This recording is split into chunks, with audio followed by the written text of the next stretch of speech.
marketing on social media, case studies on everything from promoting films to promoting marketing campaigns to launching books to how to be a musician and break it to mainstream. So we touch upon all the subjects, but what people tell us is the key, what they love about Hispanicize is the networking that comes out of there. The opportunities, we've had people write us that their lives were changed because they attended Hispanicize in 2012 and they were able to meet somebody from this brand and they collaborated and now they're like partners at that brand. So it's just the connections that are made at Hispanicize that really change lives of people. And that's what I think motivates, for me personally, to keep doing this all these years, is to see how we are affecting, and in particular our community, right, the Latinos, that you are positioning Latinos to work with other Latinos that are in power. And I think that speaks about another message that is greater than the event, which is we want to see ourselves reflected in not just movies and music and entertainment, but also in the entrepreneur world, boardroom. Right. Yeah, we want to be able to look across the community and say, I was able to help this person get on a board, or the networking that we established helped someone achieve something else. And just that entrepreneur connection of supporting each other is very essential and at the heart of what we do. The other thing that I really pride ourselves in is in the last 2-3 years, we have really focused on bringing in students. So through our partnerships with Hispanicize U that we actually launched in LA 2 years ago, we have brought in students from Cal State Fullerton. In Miami, we brought students from Florida International University, UM. Across the country, we even have high school students that came last year and that will be coming to the LA event this year. And the reason for that is that usually you have to wait until you graduate college and even into a number of years into your career to really start building your network and having contacts. When you start so young, you're able to really understand what partnerships and relationships are all about, and opening the students to seeing you can't burn bridges. You have to build them, and you have to create your network, and you have to, refer yourself or refer other people. And that's really important. So I love the impact that we're having over the last 2-3 years with Latino youth in particular, where they have been able to come to the event and see it as a launching pad for ideas. They're able to see content creators, people building brands, and they see all these messages, which honestly I didn't get to see until I was an intern as a senior in college, and I really wasn't attending events like this ever until I was paid in a corporation to do so. So we love that initiative of the younger the better, and start opening minds and really start mentoring our younger Latino youth and really communities of color, because we've had African-American young adults join us as well. And we want to make sure that we're creating and fostering that kind of message and opportunity across our community. Interesting. I'm sorry. You were going to say something. I'm sorry. Oh, I was just piggybacking on what she said, just that I agree with how, in addition of inspiring the students, I think for me, especially now, I used to live in Miami and I recently moved to LA. And I feel the impact. I can feel it more because Miami, if you guys are familiar, the majority of people in Miami are Hispanic. It's a very Latino city. LA, too, there's a lot of Latinos, but I think it's more divided. And it was I could see it as soon as I moved to LA, how it is inspirational to know that, like, a high VP at YouTube is Latina, or the director of marketing at Google is a Latina. That, to me, is inspiring. And I would want high school students that are Latinx, or multicultural minorities to see that you can be a CEO of a company even though you're Latina, or you immigrated from Mexico or Peru. You can be a VP at Google. And I think that is something that I love about bringing the students in this young and let them see that for themselves, that they can reach and they can go to college, they can graduate college, they can get masters, or they can be an entrepreneur that launches an app, right out of high school. So just to give them that ability to dream and know that they can network and meet these people as well. Yeah. Interesting. My favorite example, I'll tell you one quick little thing. One I loved, and during our Miami event, that I walked into a room and they introduced me to one of the students, and she said to me, and it was a young girl and a Latina, and she said to me, "I love that you're so tall." was one thing, and then she said, "And then you walk into a room with confidence." And I thought that something so small, just that you display confidence as a Latina woman, that she took that away from herself. And I said to her, yes, you need to, when you walk into a room, you need to own it with humility. It's not condescending or it's having an attitude. It's just being secure. And that is something that our youth has a really hard time with. And I love the fact that something so simple was a mentoring moment for a young girl before she's going into a career. And I said to her, always walk into a room with your head held high and like you own it, because just that will make such a difference in how they pay attention to you. And so those are mentoring moments that we can't put it on a panel and we can't design it, but it happens because we open the event to youth to be mentoring the next generation. So everything that we've been talking about today is success. And you, both ladies, have been very successful in what you are doing and accomplishing. However, I find it impossible to believe that any project doesn't have the opportunity to face difficulties, hardship, and failure.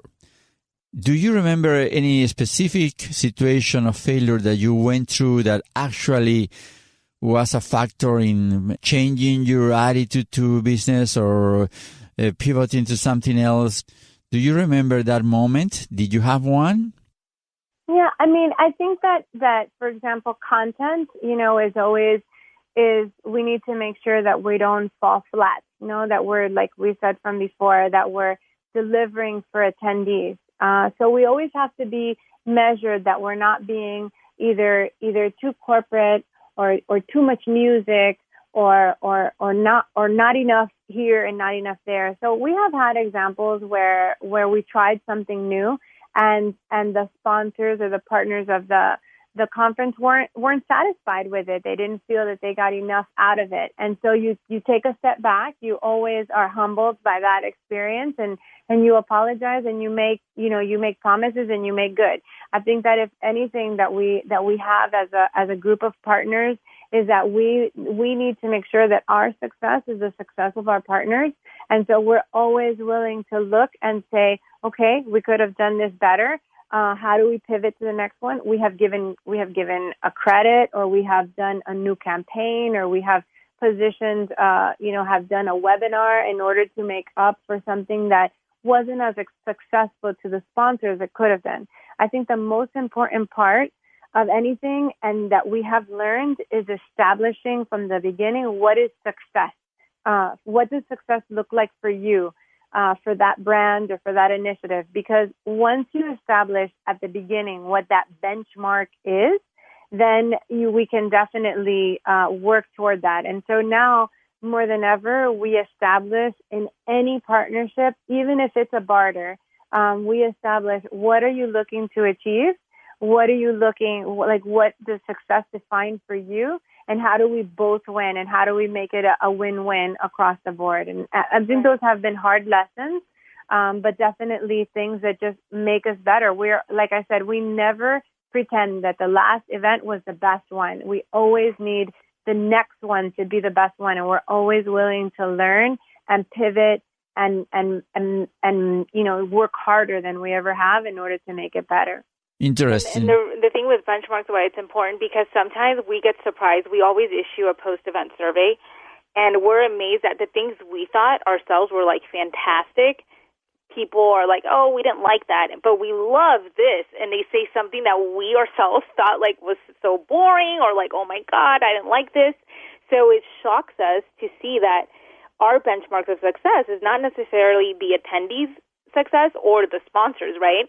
So then we realize we need to put, in there, like, what do you define as success? Oh, I defined it as 20 people attending and my logo being everywhere, versus I was thinking maybe 50 and one logo mentioned. So those things need to be outlined for you to learn, and we've had to learn that lesson because we when we didn't have it before, we would make mistakes and not learn from them, and we would all, argue amongst each other. So we learned, like you were saying, have you had failures? Yeah, and in event production, it's a live event that you do, like a live show on TV, right? You can't edit things out. You can't restart. You're on stage and like a monitor falls, it happens. The mic, goes off. We've had where we did this incredible opening night reception. It was a Scarface movie, like the anniversary of Scarface. We had the actors that were in Scarface there, and it's out in the Scarface mansion in Miami, and it starts pouring on all the actors, the film, the chairs, the red carpet with the women in their expensive dresses. And I couldn't throw my hands in the air and say, all right, it's ruined, because the top sponsor of that night, would have been extremely upset. So we had to pivot and just on the spot, all right, everybody in the house, let's do this, make it a party. So you're always on your toes, and you always have to come up with solutions and not dwell on the issue. We can't just focus on, oh my God, it rained, this sucks, now we're screwed. No, you have to pivot and answer a solution, come up with a solution, and just focus on that. And then post-event, we can go through learnings and see how next year we can, prepare for that and avoid making the same mistake. Are you still passionate about your business, or you think that, with the years you are kind of getting used to, and, you have to do it because whatever, you're making some money, or because, that's the only thing that you do, or you still feel passion for what you're doing today?